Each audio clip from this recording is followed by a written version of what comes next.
All right, so welcome back, everybody, for another deep dive. Today, today we're tackling something uh, pretty powerful. I mean, the secrets of forceful public speaking. Sounds intense. Oh, it is. You know, you sent me those snippets from that old public speaking manual. Yeah. That one from like the early 1900s. Oh, right, right. And well, I've got to say that chapter on force, I mean, wow, it really grabs you. It's really something. Yeah, how to like own the state, like what's the psychology behind it all. Yeah, yeah. So we're diving into that today. Get ready to unlock some serious speaking power. Well, I think one of the most interesting things is, this text really makes a distinction between inner force and outer force. Okay.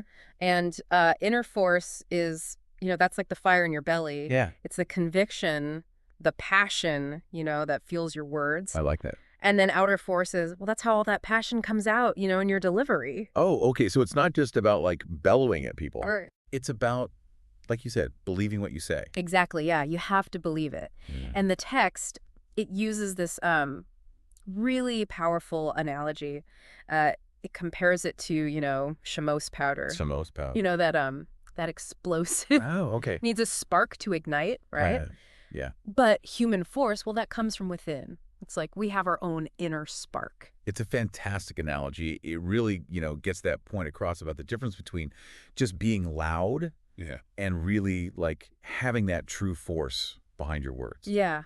Yeah, it's a really important distinction. And speaking of misconceptions, I've definitely fallen into the trap of thinking that loudness equals force. Oh, yeah, me too. It's a common mistake a lot of people make. Yeah.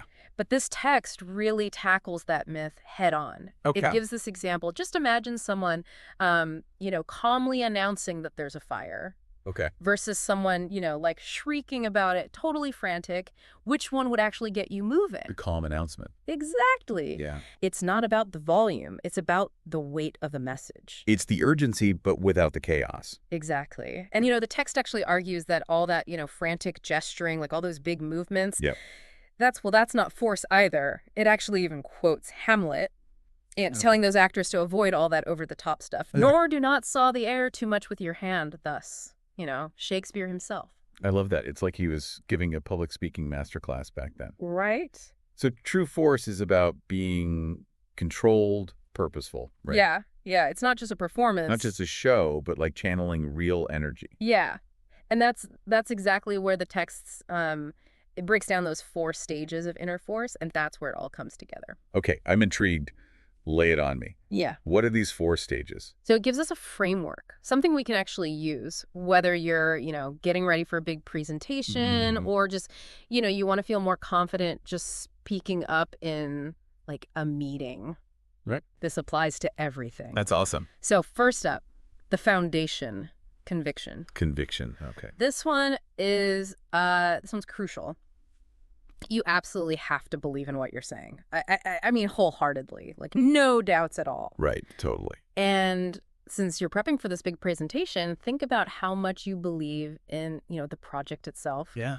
That passion is your starting point. Yeah. It's the fuel for everything else. Makes sense. If you don't believe it yourself, why should anyone else? Exactly. And the text gives us some pretty powerful examples. Like it mentions speakers. I think Theodore Roosevelt and Billy Sunday. Oh, yeah. Their power came from that, just that rock solid belief in their message. Okay, so conviction, that's the foundation. What's next? What comes after that? So from conviction, we get emotional tension, but not the nail-biting kind of tension. Yeah. It's more like it's a focused kind of energy, like something your audience can really feel coming from you. So not being stressed, but more like an athlete, like right before they jump, right? Or like a musician, about to start a big solo. Yeah. That kind of energy. Yes, that's perfect. That's exactly it. That coiled spring. That's the kind of energy we're talking about here. I'm feeling energized just thinking about it. You're right. That kind of energy, it's contagious. It really is. And that brings us to, the third stage, resolve. And that's where the real commitment kicks in. It's about having, a very clear goal for what you're saying. Yeah. And that, you just have this unwavering determination to get that message across. So you're not just passionate, but committed to making sure that your audience really gets it. Right. Wow, this is feeling very strategic. It is. It really is. And it all leads up to this final stage, propulsion. This is where you take all that energy, all that conviction, that resolve, and you channel it all into actually delivering your message with real impact. So it's like, it's not just sending the message, but you're sending like all that energy with it. Exactly. You're harnessing all that inner force and letting it really drive that message home. That's where the magic happens. That's great. And I know what you're thinking. What if I don't naturally, feel that forceful? That's a great question. And honestly, it's something I struggle with too. I mean, not everyone's a born, what do they call it? A born orator. Right. Not all of us are just naturally like that. Right. But can this force, can it really be learned? Oh, absolutely. Okay, good. The text, it really emphasizes that force. It's a skill. It's something you can develop. Oh, phew, okay. And it even gives some practical tips. Yeah. Stuff you can actually use. Yeah. Like right now as you're, getting ready for your big presentation. I'm all ears. Give me all the tips. Okay, well, first it says to live with your subject. Live with your subject. Okay. Become so familiar with your material that it just, fuels your conviction. So it's like really immersing yourself in the project, right? Yeah. Letting those ideas and details just soak in. Exactly. And then the text talks about consciously pulling yourself together. Okay. So, if the topic itself, maybe it doesn't just naturally spark that inner tension. Right. You can actually generate it. Uh-huh. So even if you're not super fired up about the topic, you can still kind of get yourself into that mindset. It's like a mental trick almost. Yeah, exactly. Wow. It's about, taking control, taking control of your energy. Okay, yeah, I like that. And then it stresses resolve. Remember we talked about that. Yeah. It's not enough to just feel it. You have to have that commitment to, sharing your vision with everybody. So it comes back to purpose. Yes. Oh, wow. I like how these stages, they build on each other. Yeah. So we've got the conviction, the energy, the resolve. What's the final piece here? So the text calls it the punch. The punch. Yeah. That moment, when you deliver your message, with all that energy, that focus, intention, it's like, a boxer going for the knockout blow. Oh, yeah. You're bringing all those elements together, the conviction, the emotional tension, that resolve, all together for maximum impact. I love that. And, we've talked a lot about the inner force stuff. Yeah. But the text, it actually touches on how, the actual words that you use, how you arrange them, well, that can actually boost the force of your message too. Well, really? Yeah. And it hints that this is a whole other deeper dive, but it gives a few examples, a little teasers. Okay, teaser, don't leave me hanging. What kind of things are we talking about here? All right. Well, for one, it contrasts, simpler words like juggle. Okay. With with more complex ones, Right. What was it? Prestidigitate? Prestidigitate. Wow. Okay. Yeah, and it makes this point that sometimes a simpler word, a really direct one, can actually be way more forceful. That's so interesting. It's getting to the point, cutting through all that clutter. Less is more. Exactly. Less is more. And it also talks about how shorter words, they tend to hit harder, than their longer counterparts. Oh. Okay. Think of end versus terminate, or use versus utilize. It's subtle, but it can make a difference. Wow. I never really thought about that. It's little tweaks. Yeah. I can see how the right words can just really boost your message. Yeah, they really can. So, okay, we got all this great stuff on force. Uh-huh. But I'm wondering, isn't subtlety sometimes more effective?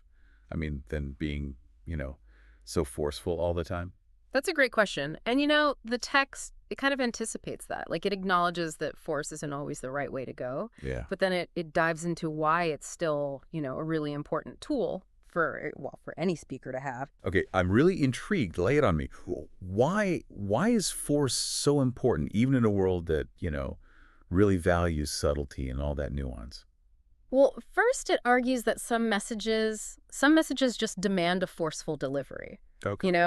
Gentle persuasion, sometimes it's just not enough to create real change, especially if you're trying to really move people to action. Right, yeah. So think about it like this. If you need to, let's say, raise awareness about something really important. Yeah. Well, a more forceful approach, it can grab people's attention. Yeah. And it can compel them to, actually get involved. That makes total sense. It's sometimes you need that jolt, to to kind of like wake people up. It's like if you're trying to, I don't know, rally a team or like inspire a movement, right? Mm. Sometimes a little force, it can go a long way. Absolutely. And, going beyond that, the text really emphasizes the power of conviction. Right. Remember we talked about that, like that inner fire? Yeah. Well, audiences, they can feel that authenticity. They're drawn to speakers who really believe in what they're saying. And that often, well, it often just translates into a more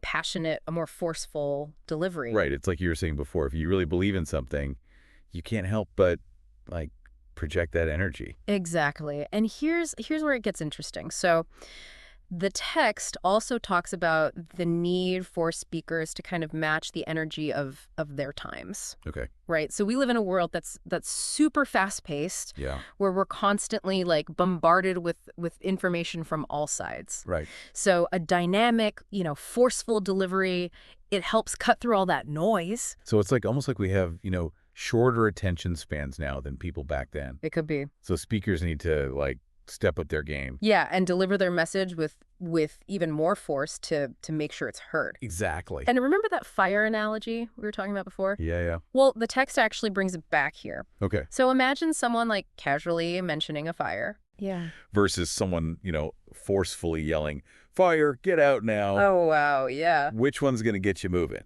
Oh, the forceful one for sure. Definitely. Right. I can see how that translates to any message where you need people to take action like right away. Right. It's about conveying that urgency, getting people to actually respond. Exactly. And, while the text definitely advocates for force, it also cautions against, going too far. Oh, okay. Force isn't always the answer. It really stresses that your tone should always match your message Yeah. and the context of your speech. So it's about being strategic and choosing the right approach. Yeah. Force when it's needed, but also knowing when a softer touch is going to be more effective. It's about finding that balance. You got it. And I think that's one of the, the key takeaways here. Forceful speaking, it's not about, being aggressive or trying to dominate. It's about harnessing that power of, your convictions to really connect with people, with your audience on a deeper level. I love that. It's not about overpowering, it's about empowering. Exactly. Wow, this deep dive has been so insightful. I feel like I've got this whole new toolkit for public speaking now. Well, that's great to hear. It sounds like you're really connecting with these ideas. I am. I really am. Mm-hmm. It's about, giving us those practical strategies that we can actually use. I mean, whether we're on a big stage or just chatting with friends over dinner. Yeah, absolutely. It really applies to all kinds of communication. It does. It's amazing how these principles can work for anything where you want to make a real impact. Yeah, definitely. So let's do a quick recap. We talked about the difference between, that inner and outer force, the importance of, conviction and, that emotional tension, and even, how to kind of cultivate that forceful presence, even if it doesn't come naturally. Right. Oh, and we can't forget that little sneak peek into the power of word choice. Oh, yeah. That was a good one. Yeah.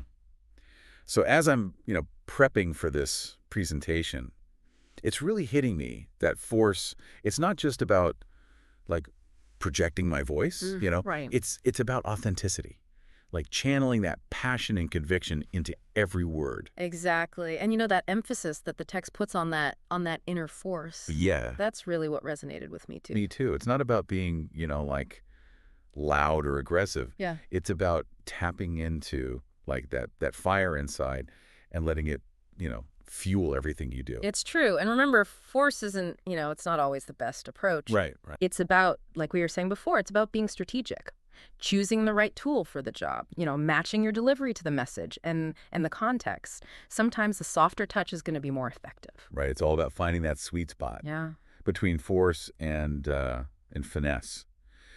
Okay, before we wrap up, the text throws in this one idea that's really got me thinking. It says that, to really make a point stick, to really drive it home, you actually have to be even more forceful than feels natural in the moment. The idea is that audiences, they naturally tone down the message in their minds later on as that initial impact starts to fade. So what are your thoughts on that? That's really interesting. It makes you think about, how we perceive and process things. Because you have that initial impact of the speech. But then over time, that intensity, well, it starts to fade. So it's like you need to kind of like account for that cooling down period, right? Yeah.